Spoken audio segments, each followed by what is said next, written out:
This is the Fujinon Cine zoom lens MKX 50-135mm T2.9. A little bit of a mouthful there to spit out, but the price point today for this lens is $4,299. Let's check it out. So yes, you did hear me correctly. This is a very expensive lens. However, on B&H, because this review is being filmed during the holiday season, you can currently get it for $1,000 off. That means the price point would now be $3,300. So keep that in mind as we do today's lens. All right, let's cover the kind of main features. This covers Super 35 format as well as APS-C format. I have it on the Fuji X-T5. That is what we are filming our review on today. And just so you know, this is what the lens looks like at T about 3.5-ish, around there. All right, so that's what we are at. And also our focal length is at 50 millimeters right now. So back to our headline features. It's for the Fuji X mount. It's got electrical contacts on the back. It has a consistent T2.9 aperture over the complete zoom range, right? The aperture does not close down. It stays consistently 2.9 throughout the whole zoom range. It also has 0.8 film pitch gears for focus, zoom, and iris control, all three functions that are found on the lens. And these gear ring positions for focus, for zoom, for iris, aperture control, they are located at the same position on both lenses of the MKX series. So this 50-135mm is one lens of the MKX series. The other lens is the 18-55, and it is also a T2.9 lens. Now, both of these lenses in the MKX series, they have the same weight and the same length, so there's no need to, if you're on a gimbal, there's no need to rebalance gimbals. There's no need to, swap and change over your focus pulling system. You can swap the lens and it's gonna make it a nice and easy, efficient swap. This lens also has a 9-bladed clickless iris. It's got 200 degrees of focus throw, and it also comes with a macro mode. More on that later. Finally, this lens is color matched to other Fujinon lenses such as the HK, ZK, and XK series. And so that enables you to get footage on all three of those lens series and seamlessly cut in between them. You don't have to worry about endlessly color grading to match your shots. All right. Pretty big headline features today. Let's get into the lens itself, starting with the rings on it. It's got 3 different rings. So the aperture and the zoom ring, they have a very consistent feel of rotation to them. So the focus ring has less resistance. The aperture and the zoom ring have the same amount of resistance. The focus ring has less resistance. And so the aperture and the zoom ring, they have this really nice, oily, smooth, but slight resistance to them. And I like the amount of resistance that it does have on it. It enables me to feel like I'm moving it not only just smoothly, but with precision. When it comes to the focus ring, it's a much lighter kind of airy feel. It's not that nice, oily, smooth feel. It's very much lighter in its rotation. So 2 of the rings are consistent in the feel, and then the focus ring does feel a little bit different. This lens also comes with a macro mode ring, which you can lock in place. It does have a slip-in switch, like a switch that you need to push in with your thumb in order to move it, but you can also lock it in place just for extra safety. And you engage macro mode by rotating the ring, and this will simply enable you to get slightly closer to your subject.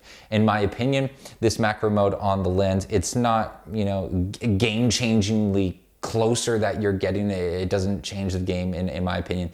Yet it does give you an additional amount of flexibility when it comes to how close you can focus. So it's a nice little feature on the lens, which is definitely appreciated if you're gonna spend, upwards of $3,000 on it.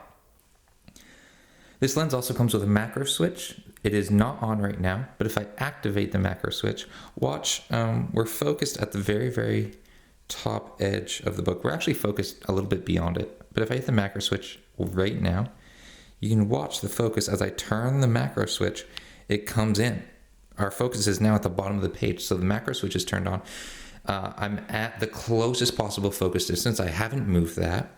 So now I've got a little bit more room. So the macro switch is on, and it allows us to get even closer. So there's the closest possible minimum focus distance. And I'm going to take the macro switch off now and watch the focus go on up the page, and it's gone. So that's what the macro switch does. Now, does the lens have focus breathing? Yes, it does.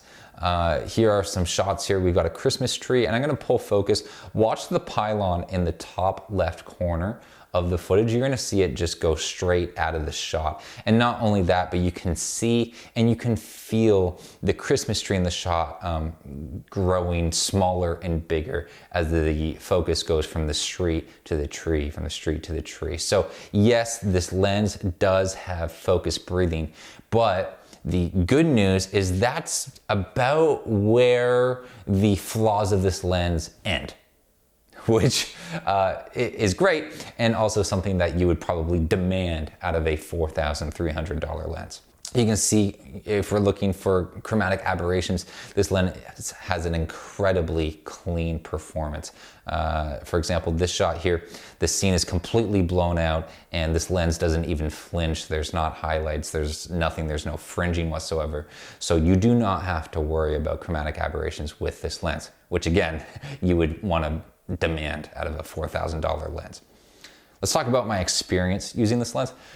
This is a serious lens. This is not a newbie-friendly lens, which obviously you can govern by its price point, right? If you're gonna buy this lens, you're gonna be very serious about the project that you are going to be making, and you're gonna be making money off of that project because this is an expensive lens. So you have to be very accurate on the focus ring. Now, of course, it's got its focus distances, right? But if you're gonna ignore focus distances and have peaking turned on, right? And don't go without it during peaking. If you got peaking turned off, then you do not deserve to use this lens, all right? Use the tools that are going to help you get the job done. All right, so turn your peaking on and watch your focus. You're gonna have to be accurate.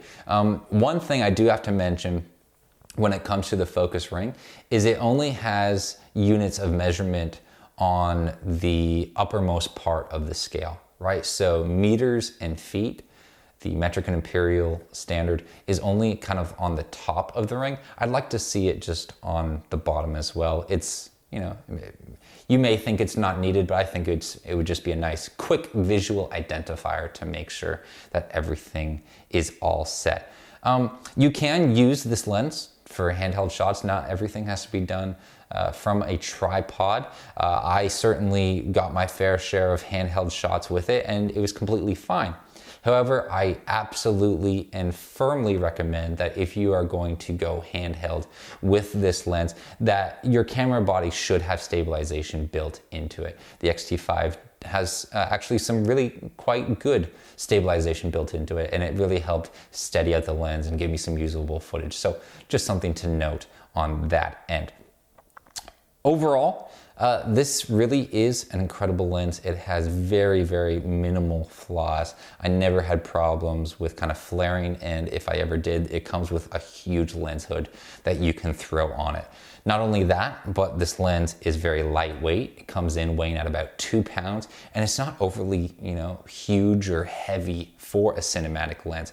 It also has a well thought out design that you would expect coming from a $4,000+ lens, in the fact that everything is matched up to its sister lens, the 18-55, right? The dimensions, the weights are the same between the lenses. So that's a nice feature as well. So it's a nice thought out series. So I think the question that you should be thinking of if you're going to be buying this lens is really, is the MKX system a system of lenses that you are willing to buy into and kind of lock yourself into, because if you're going to buy the system, you know, you're fishing out $7,500. So this lens definitely has a minimal amount of errors, but what it really comes down to is this the system that you want to lock yourself into for, you know, however many projects it will take you to pay it off and afford a new set if you so desire it. Really, the only thing that you have to worry about when it comes to this lens is the focus breathing. And you know what? Focus breathing is something you see in, you know, cinematic pieces coming from Hollywood anyway. So how much do you want to worry about it? That is up to you. If you don't want to worry about it and you're not put off by the focus throw and you think that this is a system of lens, the MKX system is a system that you are willing to invest in, then the links are down below. It's going to bring you to B&H and you can go ahead and put your order in there. If not, and you just wanted to watch this review and see what this lens was all about, then I hope you have a wonderful day. Take care. This is all I have for you. Take care. Have a great day. And remember to let the light in.